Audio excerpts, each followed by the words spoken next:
So I'm Chris Underhill, and I've been in community mental health for a number of years, and I'm very pleased to be moderating this session today. Can everybody hear it back? Yes. That's great. So it's my pleasure, first of all, to introduce this panel, talking on innovative models for bringing more resources to mental health programs. And so here we have Pauline Pitcher-Kelanyai, and you're the Executive Director of Nama Wellness Community Centre. And very welcome. I work in Uganda, in Mukono district. That's great, thank you. And then we have Barry Grimes, Product Editor of World Happiness Report. Very welcome, Barry. Thank you. I'm based here in Oxford. That's great. And Chris Givetta, and you're consultant with Dimagi. And you're most welcome.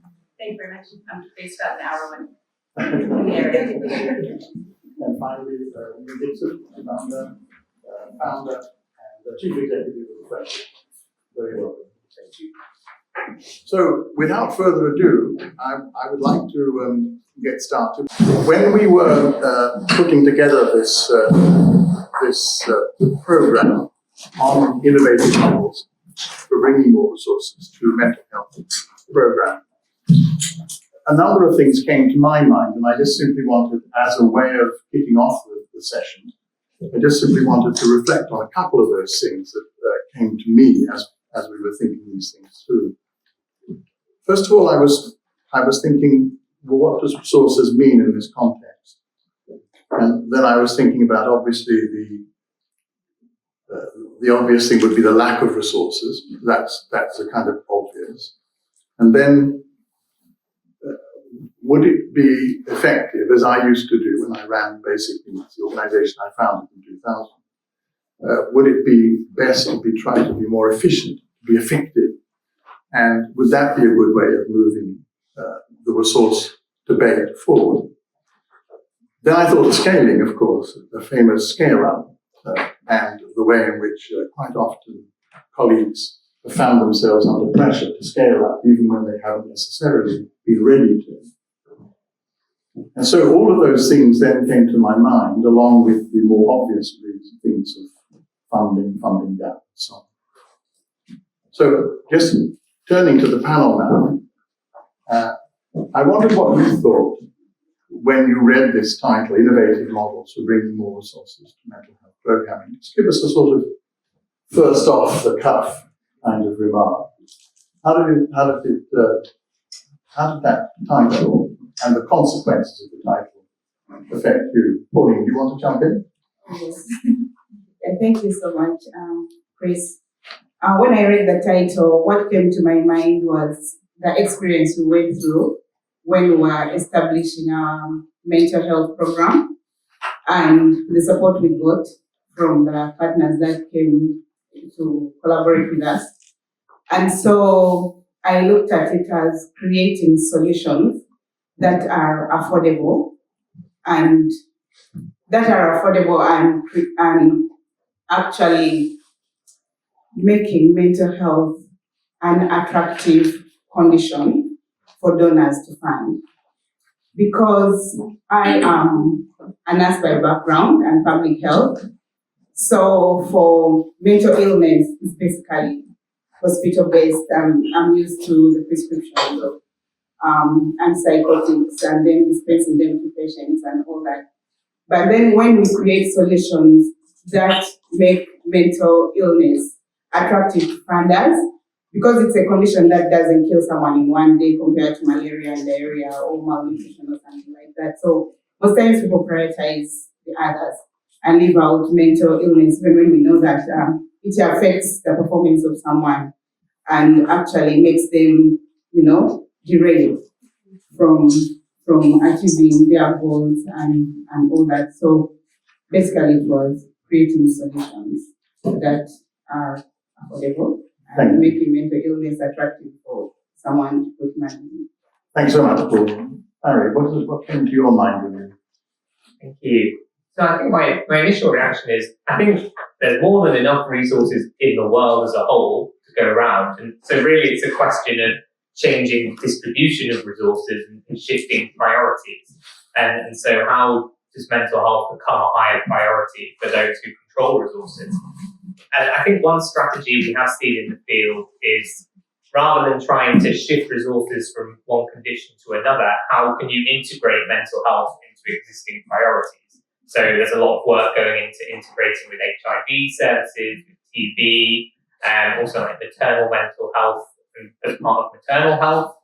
And I think that's been a very effective strategy so far for getting mental health into the priorities that already exist. But then the other strategy is to say, well, actually, how does mental health stack up compared to all these other priorities that funders have? And then that's when you get into the cost effectiveness analysis. And how can we compare the cost effectiveness of a mental health intervention to other kinds of interventions that have different outcomes? And that's where measurement is really important, particularly about kind of people's well-being and quality of life. And because almost all interventions really are about improving people's quality of life. And if you can have an agreed measure on that, then you can start to compare these different interventions and see which one has the most impact on people's quality of life for the cheapest amount. And that's what I was doing when I was at the Happy Alliance Institute.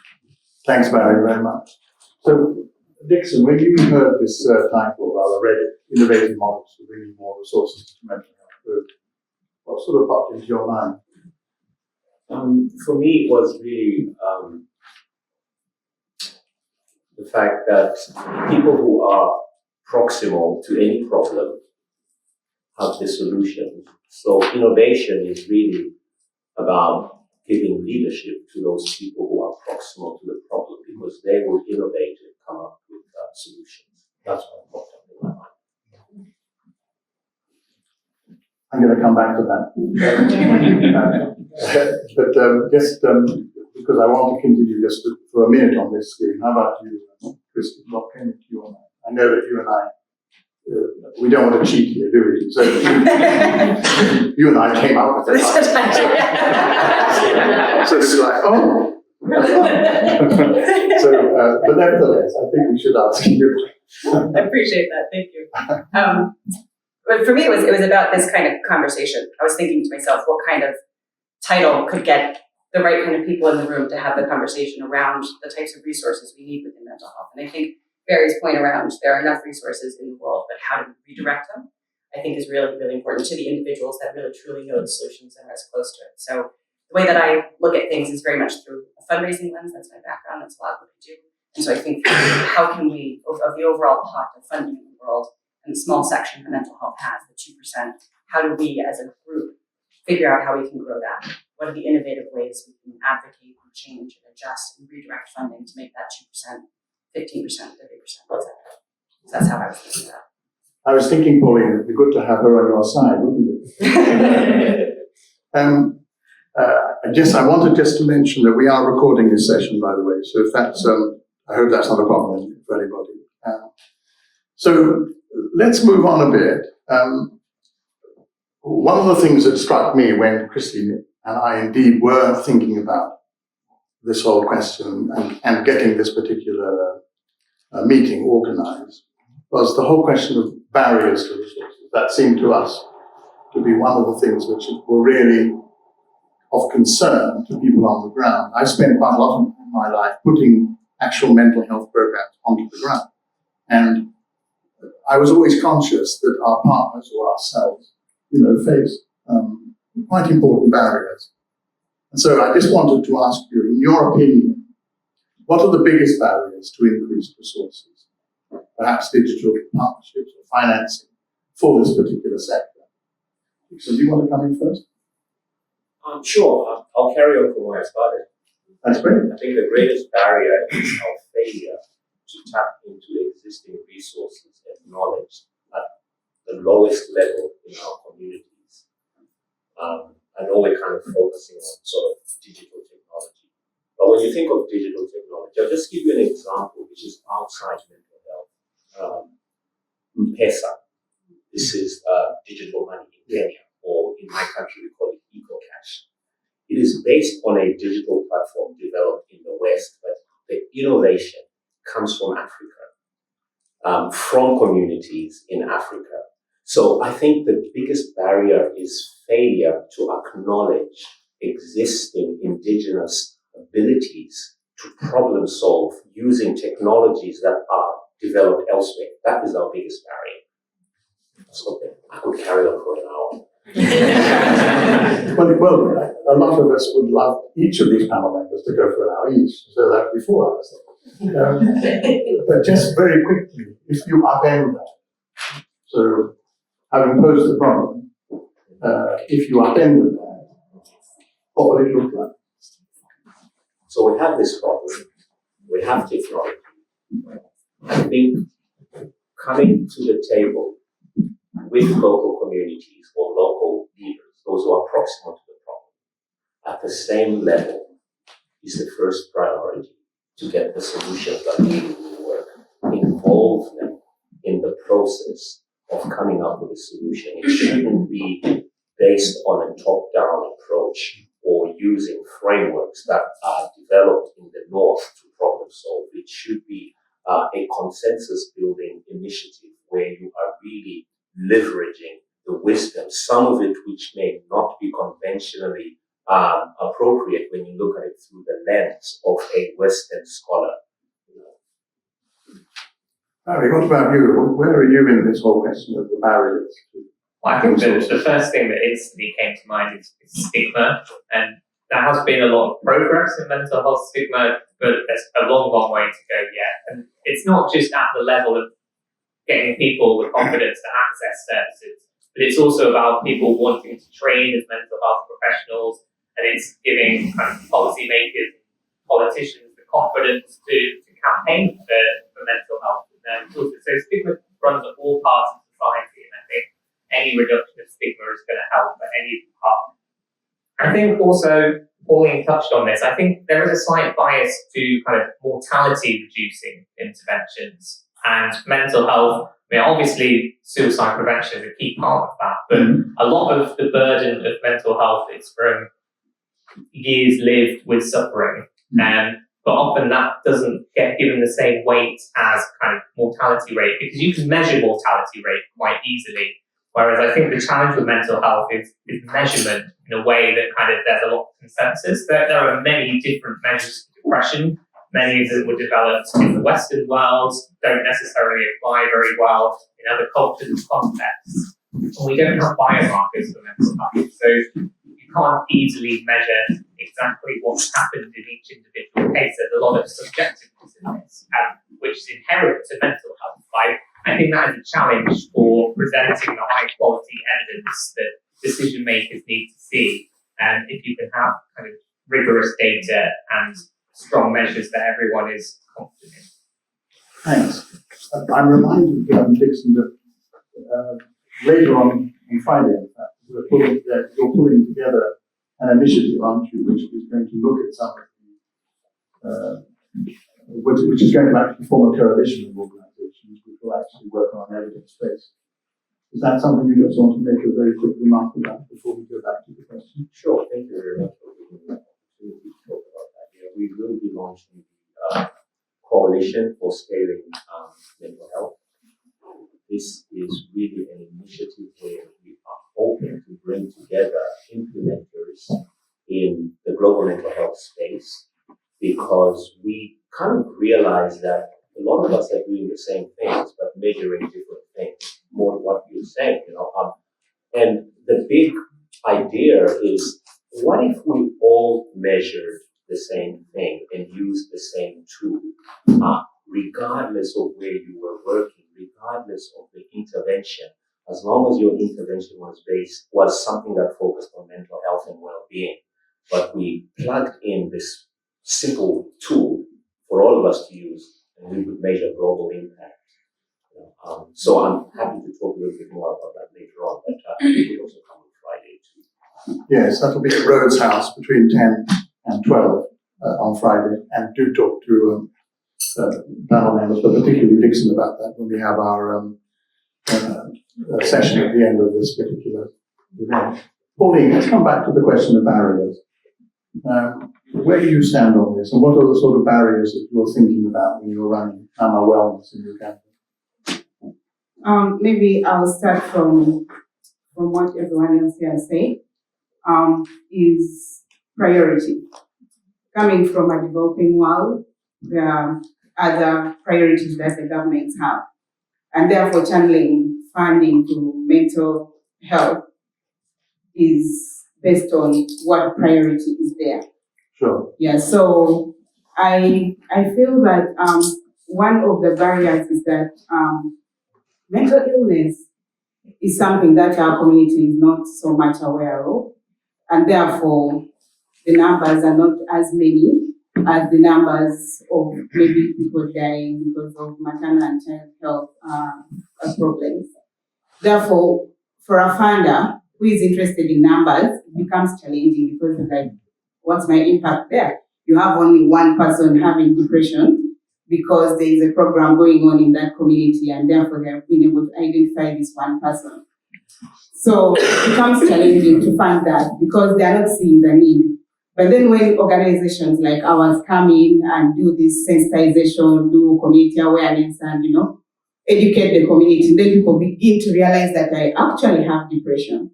I actually have anxiety. And there is treatment for this. I don't have to hide in my house because they'll call me mad. In Uganda, it's called mad.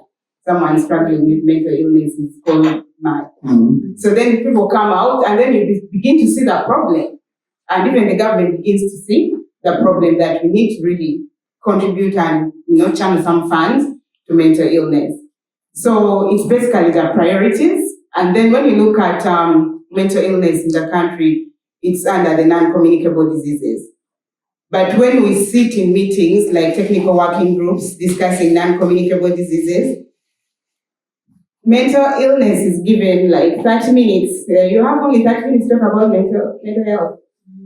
The rest are given all the time, and it's towards the end of the meeting that you're given time to talk about mental illness because people are seeing there is no need there are no numbers, people are not dying, so there's nothing to talk about mental illness there. So for a funder who is seated in the United States or in the United Kingdom, it becomes hard for them to give you money because it's not a problem. It's not a problem, there are no numbers, and no one is making it a priority at that level.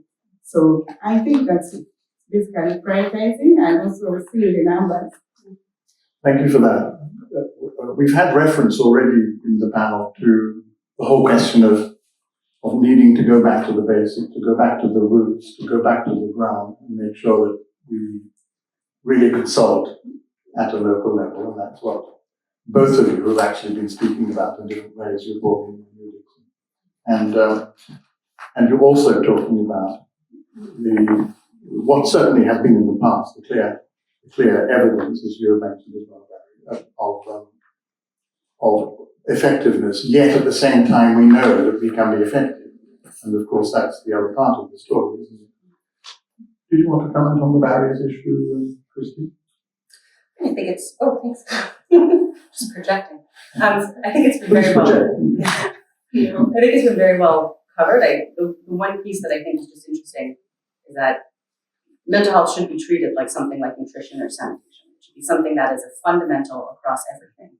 That is just a foundational platform on which we can build things and live happy and healthy lives.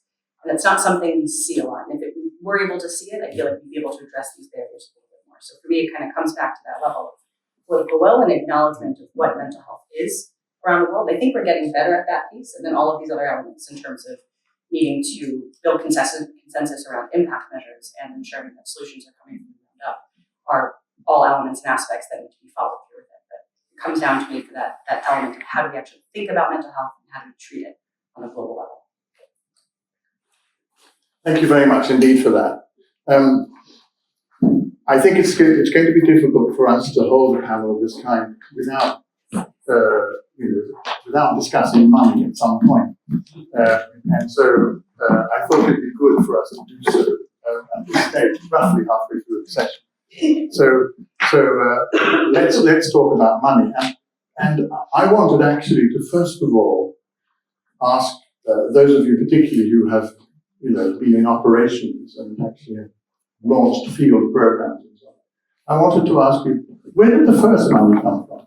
In other words, where was that where was that first hand in the pocket, that first, we know, of course, that most people, particularly in the developing South, pay themselves for their own treatment when they're going to, hospital or clinic or whatever it is. So we need to accept that the largest resourcing of mental health care in the developing world, and actually in other parts of the world, is actually through their own pocket. So we accept that. But when you were launching your programs and beginning to put your ideas into practice, how did it come about? Where was the first money? I can see you're smiling for it, so I'm tempted to bring you in. Yeah, so I would say COVID brought the first money because that was the time actually we began to get more aware about mental disorders within the community because of the negative impact of COVID-19. Sure. So it was as a response to the pandemic. That's when our funders saw the need, or like, okay, fine, we can support you respond to COVID-19 by starting up community-based mental health intervention in your area of work. And so that went on. Then when, of course, COVID ended, the money was went with it. The money ran out. Yeah, the money ran out until we got other funders who picked interest in that, and Christy here approached us actually. I remember she had a call with us and she was talking about the solution they had for IPTG, digital IPTG. So we're running the paper-based IPTG using a community-based model, CHWs. So they came in to support that and digitize that. So that was how we got the money for specifically mental health. Yeah. Yeah. So IPTG. Interpersonal psychotherapy for groups. Yeah, IPTG. Mm-hmm. Yeah, so that's how we got direct funding for mental health. Right. Yeah. Okay. That must have felt like a blessing. Yeah. Oh yes. And it has been a blessing since then because at least she keeps on introducing us to people like you. So yeah, she has never left us. So through how we were able to meet, we've been able to meet so many funders. We've met the founder of Dimagi, we met the CEO, Jonathan. Yeah.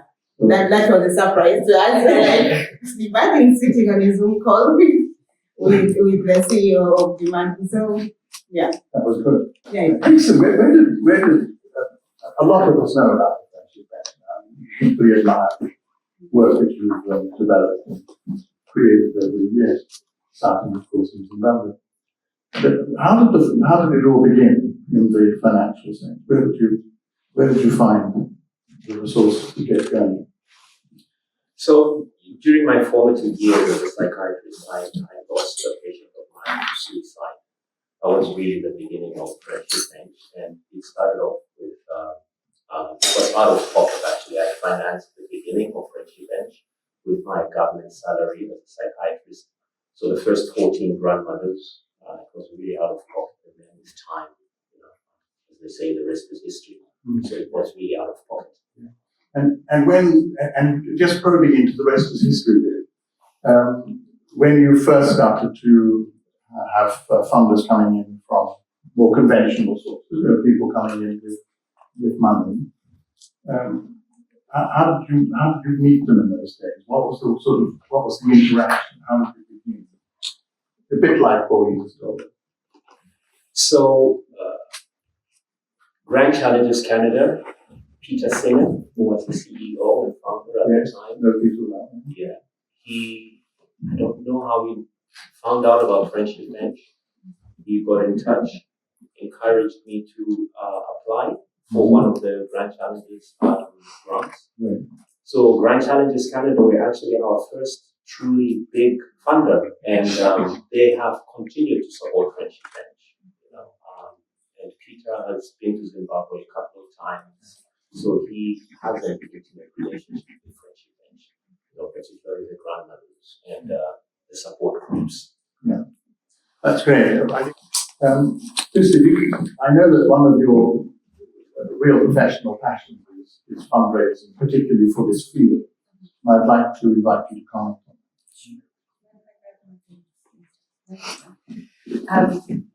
So I think when we talk about mental health, we talk about fundraising. A lot of times we talk about the lack of funding. And we talk about, okay, on the global scale, 0.4% of all global funding is headed towards mental health. 2% of all global health funding is headed towards mental health. And it's kind of a bleak picture. But I think recently there's been a lot of hope. You see a lot of collections and coalitions starting. You have Coral, for instance, bringing together, a secretariat, or as a secretariat, massive amounts of mental health funders. You have the Mental Health Funding Circle, Flourishing Minds Fund, Interfoundation, all of these different foundations and organizations that are starting to focus more on mental health and or coming out of the woodwork and saying, hey, yeah, we do mental health funding. Let's try to drive more funding into the area. So you're starting to see a lot more of that, which I think is really, really quite positive. And I think that the second kind of interesting piece, which Barry alluded to earlier, is when we're thinking about how we kind of grow that funding pie, it comes across so many different levels. And on the minor level, we need to be, or the micro level, we need to be thinking about how do we actually tap into these funding pots, organizations that have never really embraced grant writing for fundraising or engage with funders. How do you give them tips and tools and tricks to say, okay, like here's how you engage with funders. It's okay to reach out. It's okay to have these conversations. When you're applying to, an RFP or you're responding to something, does it actually align with your mission? Does it align with your vision? And how do you find that really nice kind of red thread and frame that says, okay, hey funder, this is our organization and we actually align really well with what you're doing and we think we can partner together well. And I think that's after a while it becomes a really good skill set and practice, but I think it's something that for a lot of new organizations it can be quite hard to take the step into. And then on the kind of macro level, it's a question of how do we acknowledge all of the new founders and foundations within the space and also figure out how we can continue to grow that funding pie. So the thing that keeps sticking in my head that Dimagi is doing a lot of work on as well is the element of dollars for impact. How can we create an opportunity to expand who's actually doing the fundraising, or who's actually contributing the funding to the space? There are billions of dollars in venture capital money, private foundations, and all that kind of work going into mental health around the world. You have all of these organizations popping up in these apps like Headspace and all this kind of stuff. People are interested. They care about it. So how do we tap into that within the global mental health field and bring some of that funding over here? And a lot of the things that I keep coming back to in conversations are like dollars for impact. So for every $50 you put in, you can get 1.34 well-beings, which is like a measure of well-being on the other side. Or you're able to put someone through 8 sessions of interpersonal group therapy, and we know that there's an 88% chance that they're going to have a significant change in their PhD and health score, right? So if we can create more of that language and agree on those measures, then I think we can actually bring more people into the sector and actually grow the fundraising pie, just in general. I could talk about this for hours, but I'll stop. But I think it's a good thing you do talk about it, but just not necessarily right now. I mean, it's really important because in a way, I think what I'm beginning to sense in the panel is after a number of years when a panel of this nature might have been a bit gloomy, and there's still a gap, there's no question about it. That's absolutely. But there are things beginning to happen. We are now beginning to develop our evidence base so that we are able to talk to funders who have interest in impact and need that to be able to satisfy their own goals. We're beginning to see, as Dixon has alluded to, important non-governmental organizations coming together and talking about how, if they collected evidence in the same way and on the same terms, and maybe the same tool eventually, then that might also be an important feature of this. And then we know, for example, Kokoro, the organization started by Natasha Moore, we know that organization is providing a secretariat to well over 100 now funders of mental health, and that's an important feature, I think. And just on a more modest basis, real quick second, I chair the Catalyst 2030 Mental Health Collaboration. We now have 130 organizations in that collaboration. And the thing that we do most with them right now is Dixon fundraising. Because there is, particularly for small organizations in mental health, there really is a lack of knowledge about how to fundraise and to be effective in it. And I think that's what we obviously need to talk to you, Christine. But I think that's all important. Let's turn now to the whole question, which I know that Christy Dimagi has been very significantly involved in, and my friend Lauren McGowan and so on, which is the whole question of digital technology and mental health. So let's shift that conversation. I think it'd be nice to ask you, Christy, to develop our thinking on this. Where are we in this question of digital technology and mental health?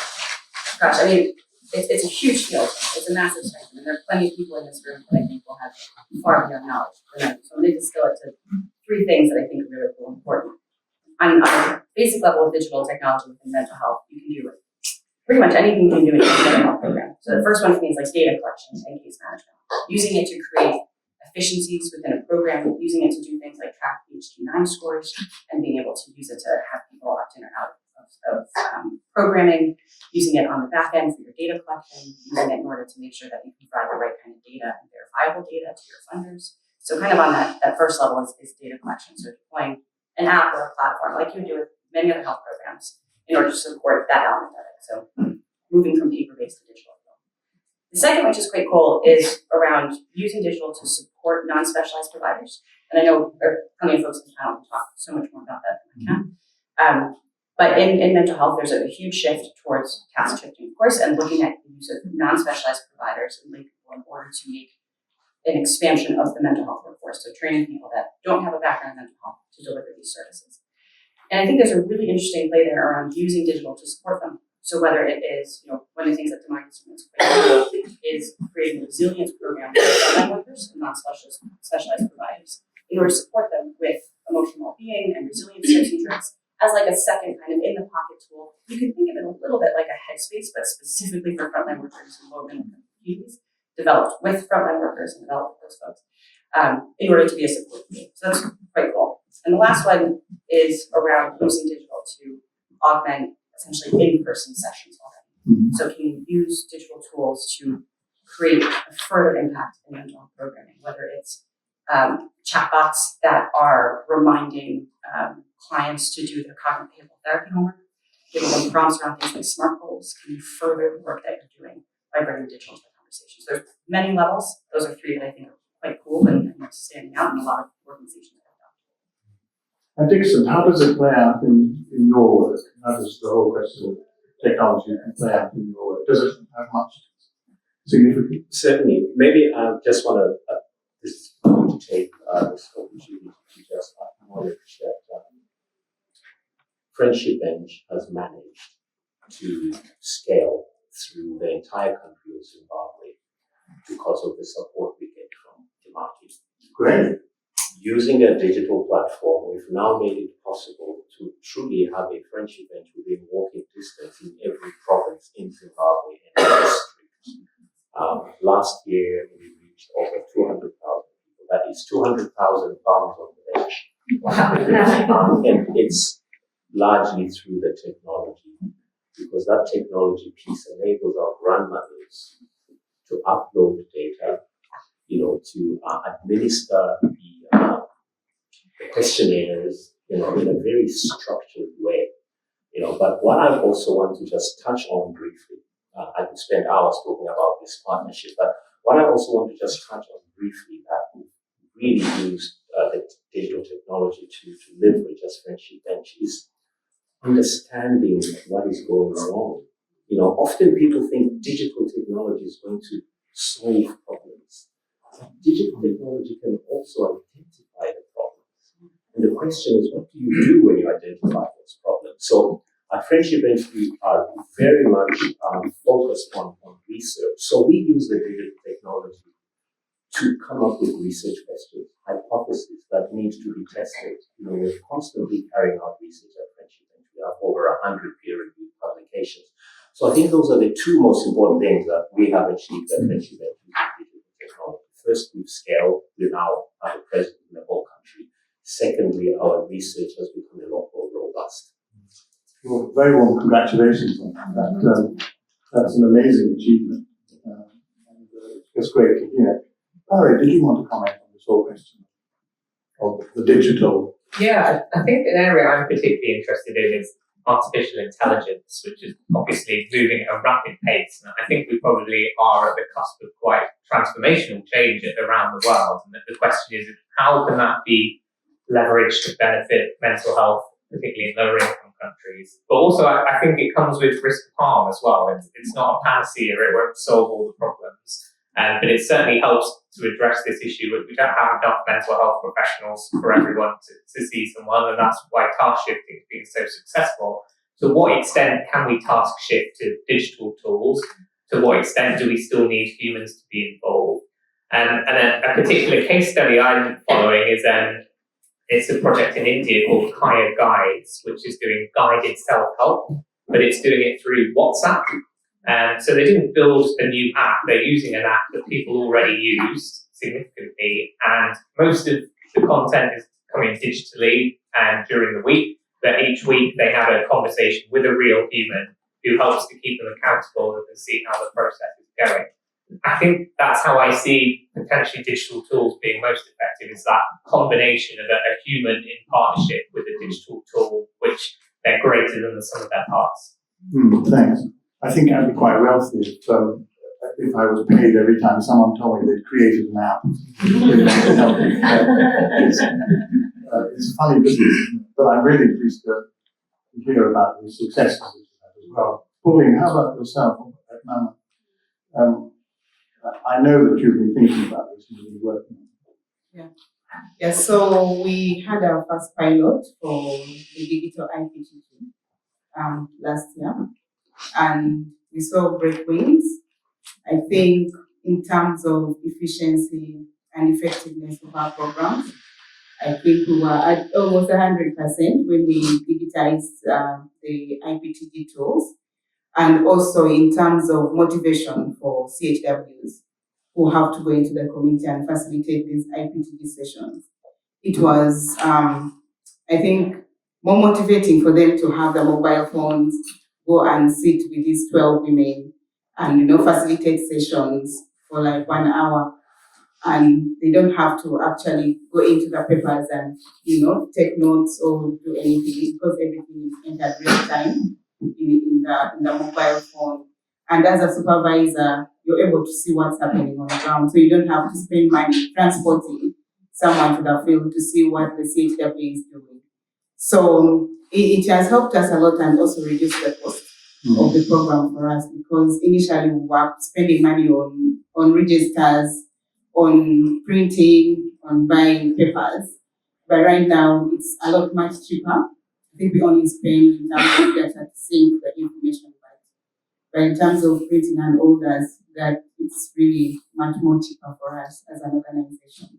And also it makes advocacy for the government to integrate this into the CHW service package more easy, because we are planning to have this scaled in the whole country so that all CHWs are able to facilitate IPTG sessions using mobile phones. So it's easy for us to go to the government, the Ministry of Health, and really sell the idea to them. And so far, so good. They are very welcoming and happy about it, because it is digital.